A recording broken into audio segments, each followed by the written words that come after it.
vida, consumiendo local, biodiversidad nativa, compromiso familiar. Cultivemos la vida, consumiendo local, biodiversidad nativa, compromiso familiar. Alimento sano y seguro para tu hogar, cultivando la vida para tu bienestar. Alimento sano y seguro Para tu hogar, cultivando la vida para tu bienestar.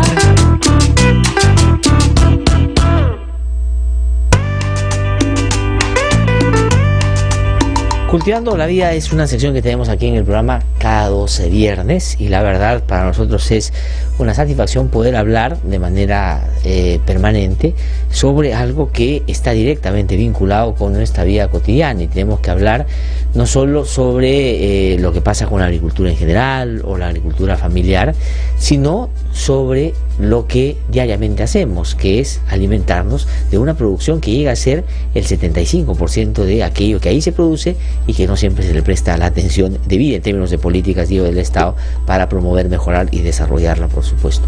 Y hoy día vamos a hablar de algo que está todavía más vinculado a nuestra vida cotidiana y tiene que ver con que el 16 de octubre se celebra el Día Mundial de la Alimentación.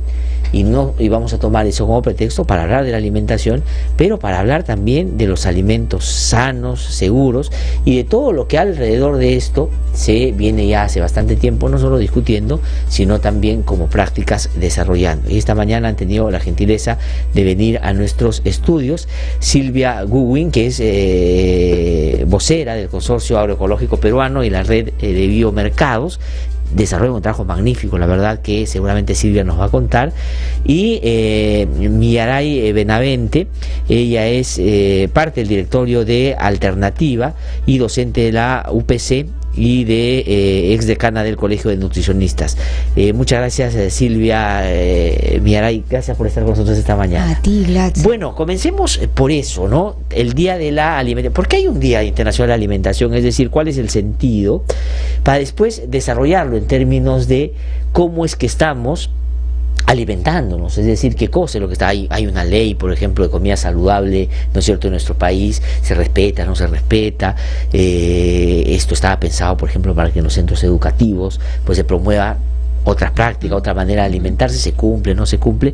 No sé, Silvia o Mirai, ¿quién quiere contarnos un poquito? Bueno, lo del Día Mundial de la Alimentación es, digamos, una fecha en que se conmemora el tema bueno, se promueve una reflexión, digamos, y las propuestas sobre la búsqueda de mejores niveles de alimentación y nutrición para la población. Es un día, es una celebración internacional, ¿no? En este año, por ejemplo, el lema es hambre cero es posible al 2030. Y bueno, desde el nombre nos plantea a los peruanos respecto a nuestra realidad una paradoja, ¿no? Ahora, y es una reflexión en ese sentido que tiene como varios niveles, no solo en términos de alimentarnos, en términos individuales mejor, comiendo mejor, sino también de una discusión de cómo estamos generando políticas para que, digamos, haya una mejor redistribución y no tengamos pues, problemas de desnutrición, problemas de hambre, como dice el propio lema, claro, ¿no? Y tan es así que es promovido por la FAO a nivel internacional y es asumido por los gobiernos. O sea, el Día Mundial de la Alimentación no lo celebramos, digamos, de repente fue una iniciativa hace algunos años desde el sector ONGs o del sector privado, pero en este caso es algo asumido y promovido por el gobierno. Silvia. Y además de, bueno, conmemorar esto que es tan importante, que es la base de nuestra vida, de nuestra vitalidad, habría que también resaltar que la alimentación es un derecho, ¿no es cierto? Entonces es el derecho que tenemos todas, todos, a poder adquirir, tener acceso a alimentación, pero sana, verdaderamente sana. De acuerdo, eso pone la discusión en un marco distinto, ¿no es cierto? Porque ya, digamos, lo pone en un marco de el intento de que entre en vigencia un derecho fundamental, es decir, que se puede ejercer un derecho, que es una discusión ya distinta a la mera situación cotidiana en la que todos tenemos que satisfacer necesidades básicas. Ya no tiene que ver solo con eso. No es solamente eso, sino que es además un derecho a algo que nos permita vivir con energía, con salud, sobre todo con salud, ¿no? Porque hoy en día está también reconocido por investigaciones que muchas de las enfermedades que padecemos hoy en día ya no tienen que ver con bacterias, con virus. Eso ya es cosa del pasado. Hay tanto adelanto tecnológico médico que ha permitido erradicar muchas enfermedades. Las enfermedades que matan hoy en día son alejadas de virus o de bacterias. Estamos hablando de cardiopatías, obesidad, cánceres, ¿verdad? Sí. Diabetes. Ahora, no deja de tener Millaray razón cuando se pregunta qué es alimento saludable, qué es alimentación saludable, claro. Porque uno puede tener una interpretación pues muy vasta y amplia de eso. Y muy personalizada e individual, porque para empezar a nivel del país tenemos la gran paradoja, o sea, el hambre como sinónimo no de déficits en teoría, mejor dicho, o sea, conviven en el Perú los problemas de desnutrición o malnutrición por déficits, y la anemia es el caso emblemático, ¿no es cierto?, con los problemas de desequilibrios o excesos, como es el sobrepeso y obesidad, ¿no? Entonces el abordaje del tema es complejo, porque no es que tampoco es que en este lado está la población afectada por anemia y en este lado está la población afectada por sobrepeso y obesidad. No, la anemia y el sobrepeso y obesidad conviven en la misma familia y en la misma persona. Entonces, las mujeres, por ejemplo, nosotros en Alternativa hace varios años hicimos un estudio con mujeres de sectores populares de San Martín de Porres y Los Olivos, y que encontramos una alta proporción de mujeres afectadas por ambos problemas, por sobrepeso y obesidad y anemia, ¿no? O sea, porque mucha gente podría imaginar que son, digamos, cosas que o te produce la una o la otra, pero exacto. Entonces, puede pasar en que tenga las dos cosas. En la misma familia y en la misma persona coexiste. Entonces, cuando hablamos, por eso decía, cuando hablamos de alimentos sanos y seguros, también tenemos que pensar en función a qué, ¿no es cierto? Claro, definitivamente un alimento sano y seguro es algo que no te va a hacer daño. Claro. Pero si contribuye al daño que ya tienes, ¿no? Entonces puede ser, a ver, digamos que no debe, lo que quería decir es que no podemos restringir el concepto de alimento sano y seguro a inocuidad sanitaria. De acuerdo. ¿No? O al concepto restringido de inocuidad, ¿no? Entonces, alimento inocuo es aquel que no tiene germes, está limpio. Y entonces, si está limpio, sano y seguro. Puede estar limpio, entre comillas, ¿no es cierto? No contaminado, no con gérmenes, y no ser sano. ¿No es cierto? Porque tiene una concentración de determinados nutrientes que es perjudicial para la salud. ¿No? Me estoy refiriendo básicamente a los productos con alta densidad energética, alto contenido en azúcar, y ahí entramos al tema de la ley 30021, que identifica claramente nutrientes críticos en el tema del sobrepeso y obesidad. ¿No es cierto? Que son exceso de azúcar, exceso de sodio, exceso de grasas saturadas, que no son los únicos, pero eso es lo que nuestra ley se pudo incluir, por decirlo. De acuerdo, entonces aquí hay, en la discusión sobre la alimentación y sobre, si uno quiere, la caracterización o la categorización de qué cosa es saludable y qué cosa no, y hay una discusión sobre salud pública también, ¿no es cierto? Lo que tú dices es este dicho que ya es muy usado, que somos lo que comemos, es verdad, ¿no es cierto? En términos de que esto puede ayudarnos o a prevenir cosas adelante o simplemente de a poco ir llegando a una cosa que te va a afectar en algún momento. Silvia, en relación a eso... Sí, y en eso también habría que recordar esta frase que se dice hasta la saciedad, pero que quizás no se entiende, ¿no? Que tu alimento sea tu medicamento. Bien, entonces, efectivamente, puede haber, como decía Millaray, discúlpame. Milla, sí, exactamente, Milla. Pueden haber productos muy sanos aparentemente, pero no necesariamente, muy seguros, por ser inocuos, pero no necesariamente saludables. Cuéntanos un poquito, por ejemplo, Silvia, danos un par de ejemplos sobre eso. Mira, porque es verdad, nosotros podemos uno puede ir a un lugar y ver cosas que están muy limpias, muy bonitas, muy brillosas, muy bien regadas, y después te das cuenta que es una cosa que te va a afectar. Efectivamente, entonces inevitablemente tener que hablar de por qué iniciamos todo este movimiento de ferias ecológicas con productos ecológicos que nosotros decimos son los 5S, ¿no? Ajá. Porque son sanos, son seguros, son sabrosos, son solidarios y son soberanos. Ajá. Bien, entonces en estas ferias ecológicas, bioferias, lo que buscamos es eso, que los productos estén, para empezar, libres de agroquímicos, que estén libres de aditivos, estos ingredientes que acaba de mencionar Milla, ¿no? Exceso de azúcares refinados, excesos de harinas refinadas, los aceites estos comerciales, que en buena cuenta son una carga tremenda de grasas trans. Entonces, en una feria ecológica uno puede encontrar verdaderamente, desde lo más básico, desde verduras que están libres totalmente de agroquímicos, que no por ser naturales, porque uno dice, pero sí, una papaya es igual a cualquier papaya, es natural. Sí. Pero uno no sabe cómo ha sido cultivado, igual que una fresa o una manzana. De acuerdo, y a veces uno se deja llevar por la apariencia también, ¿no? Mucho, porque quien te lo quiere vender, lo pone pues de una manera que realmente el verlo te parece que ya ha resuelto todos los problemas que puede tener, y no necesariamente es así. Y bueno, en general también los humanos hemos sido como que orientados o manejados, inclusive manipulados a pensar en que todo lo bonito es lo que está bien, ¿no?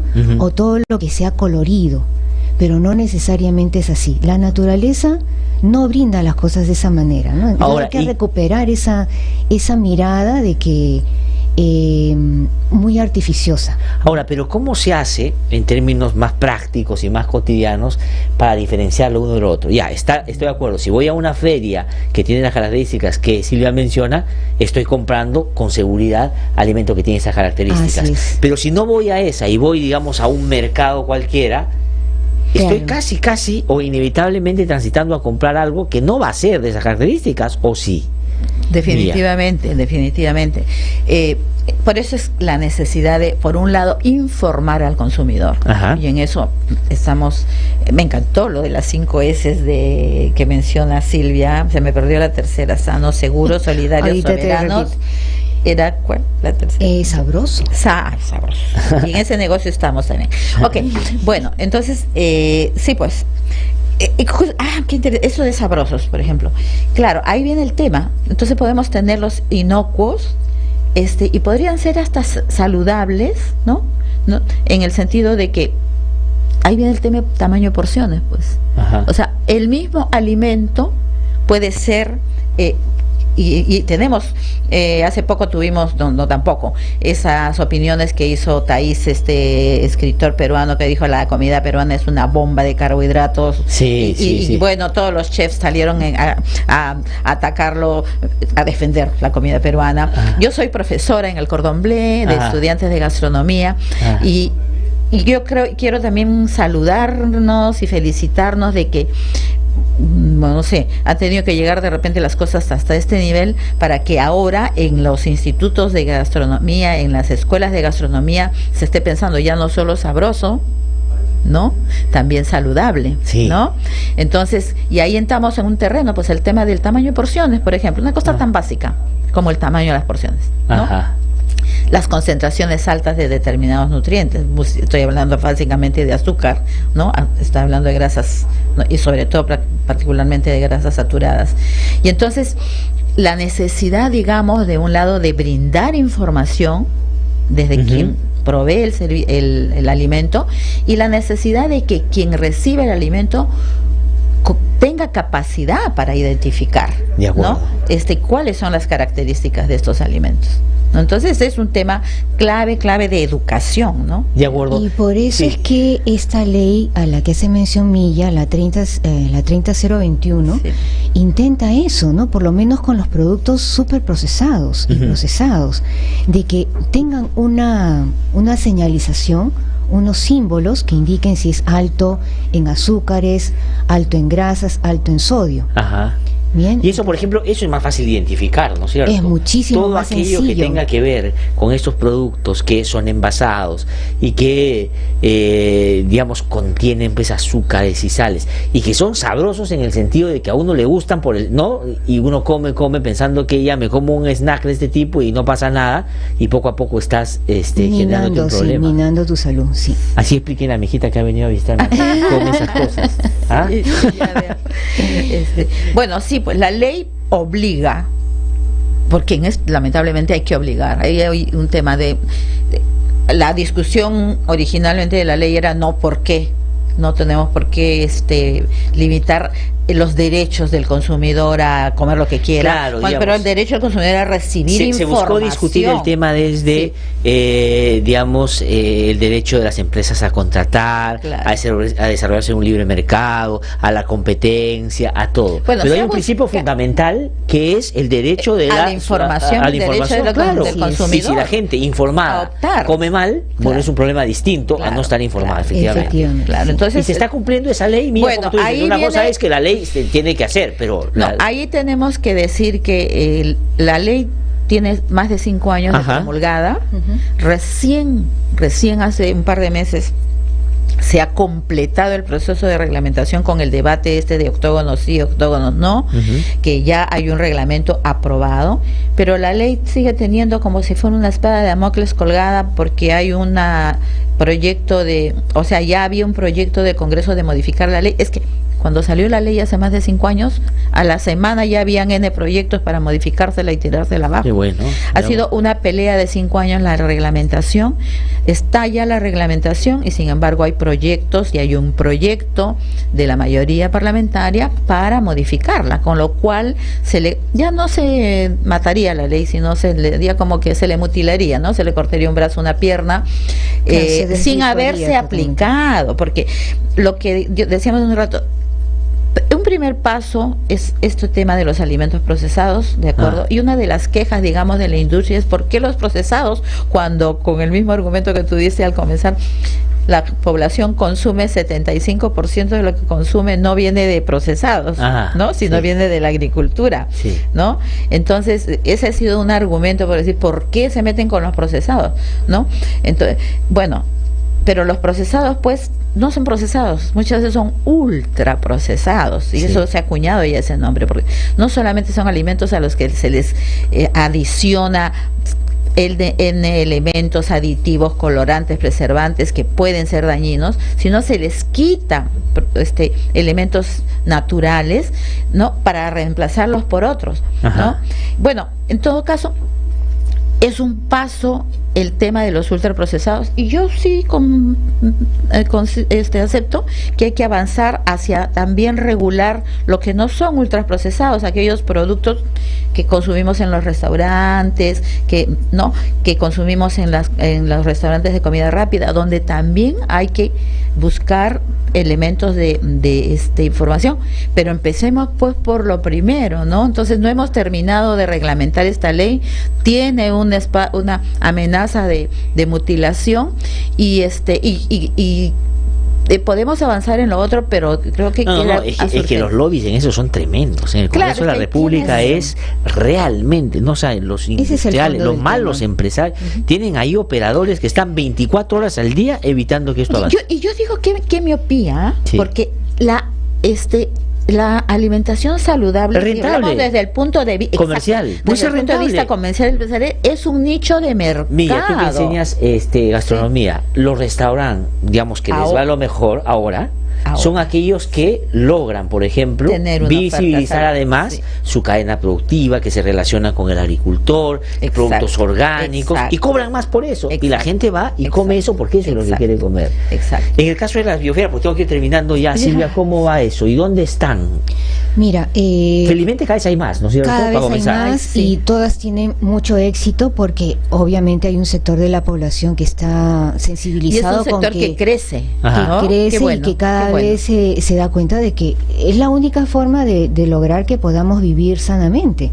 Entonces tenemos en La Molina con el mercado saludable, tenemos en Barranco con la Feria Ecológica de Barranco, En tenemos Magdalena. en Lince, en Magdalena existen las ferias agropecuarias, algunos de esos puestos tienen productos ecológicos. No todos, algunos. No todos, de acuerdo. algunos. Eso hay que mirar, ahí va. Ahora, hay algunos que sí, efectivamente, te muestran su certificación, tienen Sí. una trayectoria, pero hay que tener cuidado también que te puedan Sí. poner eso orgánico, le echan más agüita para que brille mejor y tú crees que sí, te la compras y no es, ¿no es cierto? Así es. Hay que buscar cosas confiables. Hay que pues. sí, y sobre todo que ver pues, que aquellos coordinadores de estas ferias se preocupen porque sus stands ofrezcan lo que dicen, ¿no? De acuerdo. ¿Y hay manera de... ¿Y cómo se certifica eso? O sea, ¿hay maneras de saber o es más o menos la Claro. costumbre como que te va indicando en quién realidad, es quién? una de las cosas que a la gente le encanta es saber que esta certificación se valida cada año. Ajá, ya. Entonces hay visitas, inspecciones y contraste contra la norma peruana, si es que se está cumpliendo o no con la reglamentación para la producción ecológica, ¿no? Ya, de acuerdo. Entonces hay cada vez más lugares donde uno puede ir, porque la otra idea que mucha gente tiene o alguna gente tiene sobre esto es que esto es más caro, entonces yo no compro esto porque es mucho más caro, entonces No prefiero necesariamente. y no es así. No. Eso Hace 20 años pudo haber sido. Por ejemplo, Claro. yo me acuerdo así cabalmente que un kilo de tomate llegaba a costar 12 soles porque Sí, era escasísimo y producir tomate es dificilísimo. claro. Sí. Hoy en día está igual, 3.50, 4 soles un kilo Sí. de tomate. ¿Qué es lo que te lo venden en un mercado cualquier? De buena calidad, ¿no? Sí. Igual todas las hierbas, todo lo que son hierbas, digamos, todo lo que son atados a un sol 50. Ahora, y preguntan acá, que es una cosa interesante, ¿no? Porque lo que dicen es que si, por ejemplo, cuando uno consume, hablamos de verduras, ¿no es cierto? Y no son las orgánicas, por Sí. ejemplo, tomate, pero las consumes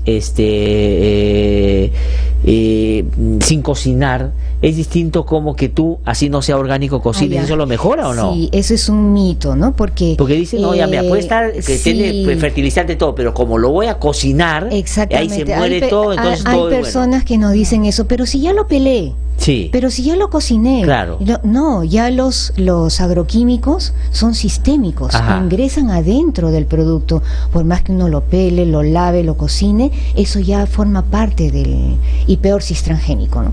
Ya, claro, bueno, Ese ya ya ese es otra otro discusión, ese tema, es otro sí. tema que nos podría ocupar toda una mañana hablando, Así es. ¿no? Pues Entonces- bueno, Milla Silva, lamentablemente el tiempo se me ha acabado, pero quiero agradecerle muchísimo por haber venido y seguramente la vamos a invitar para que nos sigan. Gracias por la oportunidad.